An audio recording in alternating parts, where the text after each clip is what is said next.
院没有孙磊的就诊记录，你所说的那颗制式子弹也已经不见了。无奈，武健只好交出自己的证件。他第一时间来到技术科，质问对方那颗子弹哪去了，对方却说他就是去上个厕所的功夫，子弹就不见了。他先。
做生意都不容易。看啊，一共欠我3万块钱，每月1000块钱的保护费，加起来是7000，再加上2万多的这个医药费。刘老板，你打算怎么付啊？你打算怎么付？2只手都在这儿呢，你挑一只。眼看威胁不行，他们就仗着人多直接动手，但依旧不。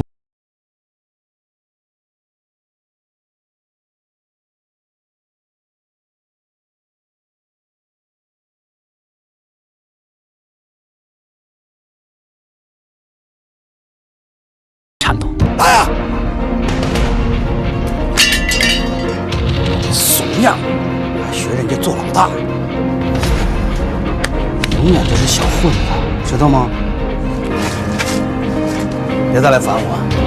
来！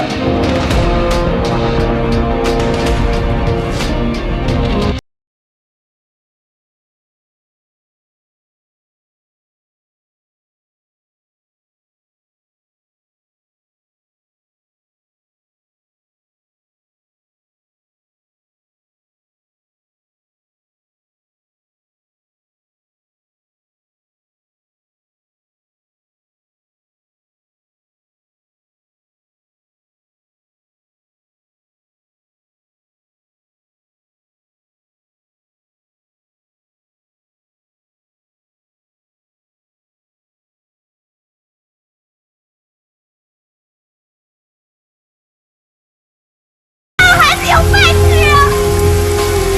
因为死的是你大哥，所以你恨他们死的是我跟着过了13年的人，我恨不得把他们撕成了为主，我恨不得跟他们同归于尽。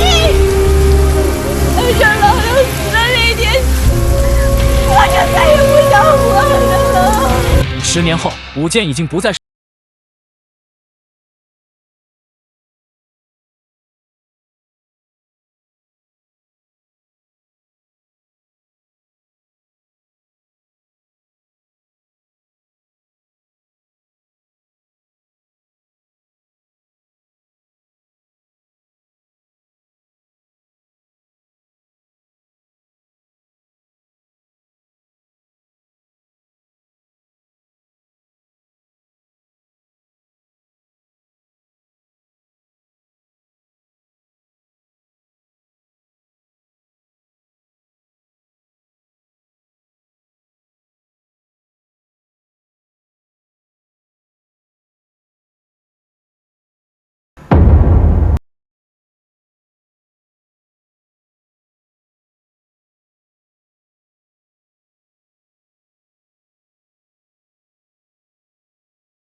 生意做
某国的一个女生公。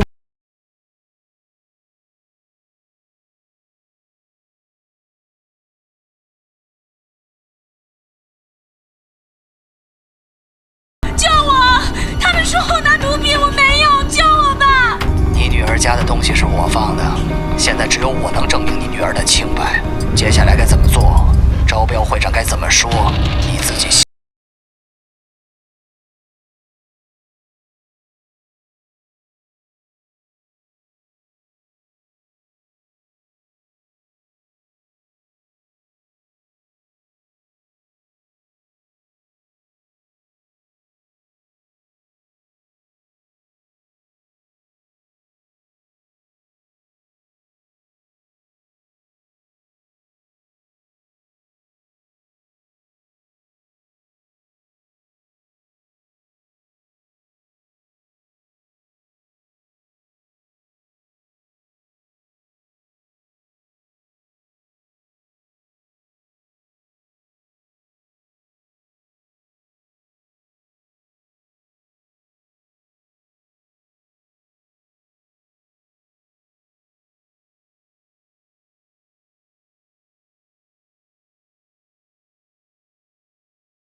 谁让你们局里面水那么深的？还好我的线够长。50万。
最终死的人居然是李泽。文队和袁队第一时间对老周进行调查，老周声称自己跟李泽发现可疑人员，没想到李泽直接就追了上去，自己则打算去后门围堵。随后他就听见一声枪响，等他赶到里面时，就看到阿飞和李泽都死了。第二天，文队和武健开始调查现场，他们在现场进行模拟，因为李泽的死亡原因跟孙磊一样，都是被注入了混合毒药。按理说，药物进入身体后的短时间内，不可能那么快死去。可老周说听见枪响就冲了进来，就看见李泽已经死了，明显他说谎了。随后二人来到仓库后门调查，他们发现后门的木板被破坏，上面还有脚印。回到警局后，文队找到老周，说要请他喝茶，便把他带走了。这时武健却来到他的办公桌，从地上拍下了老周的脚印，紧接着他在桌子底下似乎看到了什么。此时文队正在给老周施压，不断询问事发当晚的事情，可他最开始假装难过，而且表示自己有点累，想回去休息一下再向文队汇报。文队同意了他的要求，可他刚刚走出来，就遇到武健。老周，我们在仓库找到了一些新的疑点，想跟你再了解点细节。可是，在审讯过程中，警员老周咬死李泽是跟阿飞同归于尽的，但是文队拿出了有力证据，让老周无话可说。在现场你碰过注射器没有？没有。阿飞手中注射器的指纹检验报告出了，上面没有你的指纹，也没有阿飞的指纹。听了文队的话，老周彻底慌了，因为经过现场调查，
报信人的一个很小的角色没了。没了。这是一根普通的铁丝，可是，在刑警手里却成了撬锁的钥匙。门锁被打开后，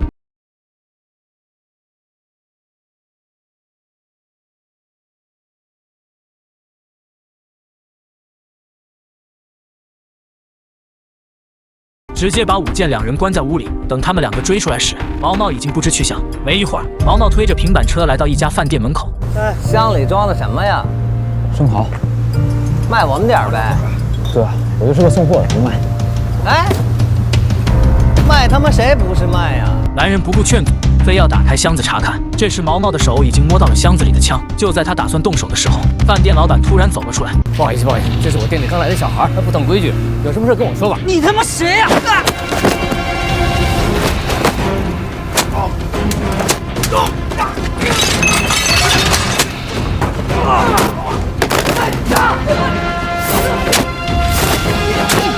老板。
几天了，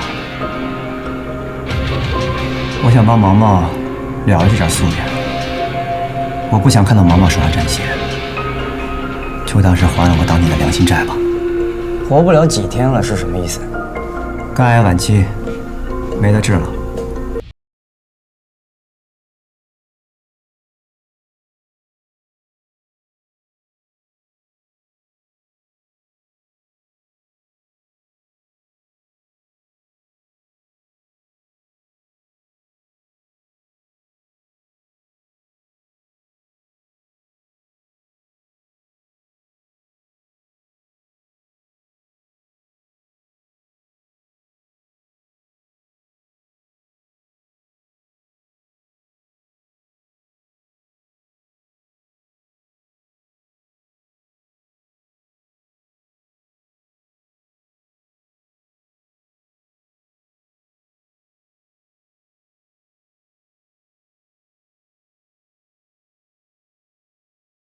之前咱们道上的小胡，联系他。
计划，文路阳是最大的阻碍。可没想到，第二天文队居然主动找上门。木匠本想在这直接解决掉他，但是文队的几句话让他放弃了这个想法。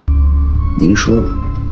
朱庆云，把朱庆云推出去，打下这个伞，对你非常重要。原来文队早就调查到，他背后的人就是朱副市长。木匠质问文队，跟自己说这么多，到底想要什么？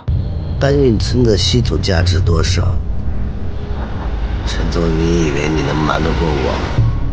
听了文队的话，木匠彻底傻了。没想到他们的计划已经被文队调查得一清二楚，但文队接下来的话更是让木匠不知所措。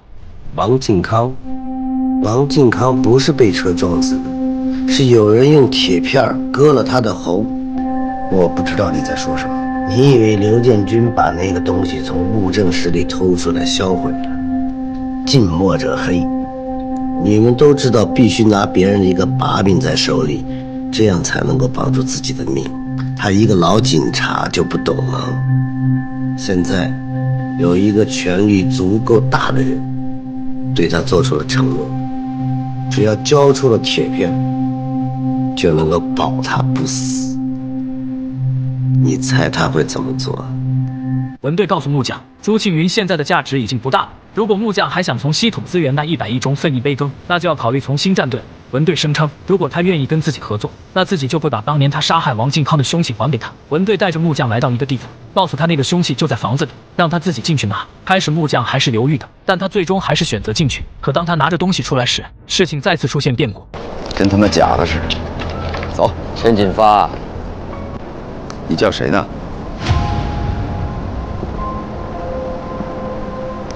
陈烈，现在不是闹着玩的时候。走，是要走，是你跟我们走。你什么意思？上面的意思。你学会了？上面？哪个上面？朱庆云。你要是朱庆云的人，那我是谁？我一直都是朱庆云的人。没想到跟了木匠多年的手下，居然是朱庆云安插在他身边的线人。现在朱庆云得知木匠要跟文队合作，所以他们打算杀人灭口。可就在这时，武健和袁队长突然出现，打乱了他们的计划。木匠也借此机会逃走，但还是被武健扑倒在地。就在二人僵持的时候，不远处突然冲出一辆车，幸好武健反应及时，一把推开木匠，自己也迅速躲开。木匠趁机上车逃跑了。来人正是文路阳。经过这次事件，木匠终于相信文队，选择跟他合作。他不认，就怪不得我不依了。那就恭喜陈老板，安全上岸，财源滚滚喽。希望文队的这把伞能遮云盖日，一往无前。随后，木匠返回楼上，打算拿出朱庆云副市长的犯罪证据。可当他拿着证据准备出来时，却发现文路阳被审计委调查，直接被审计委的人带走了。看到这一幕，木匠直接从别墅的后门逃走了。现在的他已经没有任何靠山。另外一边，中央督导组的组长来到审计委，原来这一切都是他们演的一出戏。陈锦发已经慌不择路了，我们就是要迷惑陈锦发。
应得的报应。